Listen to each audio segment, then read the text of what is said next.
बहुचर्चित drugs mafia ललित पाटीलसह 4 जणांना नाशिक जिल्हा तसंच सत्र न्यायालयानं सोमवारी न्यायालयीन कोठडी सुनावली। 10 दिवसांची पोलीस कोठडीची मुदत संपल्यानं अंमली पदार्थ विरोधी पथकानं ललित पाटीलसह 4 न्यायालयात हजर केलं।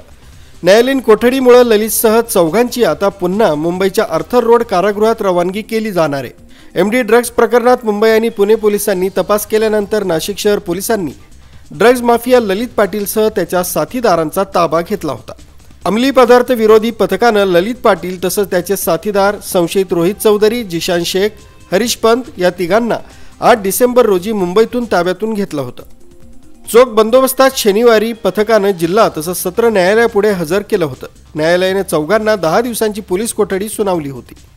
सोमवारी 18 तारखेला पोलीस कोठडी संपल्यानं त्यांना दुपारी पुन्हा जिल्हा सत्र न्यायालयापुढे हजर करण्यात आलं। न्यायालयाने दोन्ही बाजूंचा युक्तिवाद ऐकून घेत काही मिनिटातच 4 न्यायालयीन कोठडी मंजूर केली। त्यामुळे 4 पुन्हा आर्थर रोड कारागृहात रवानगी केली जाणार आहे।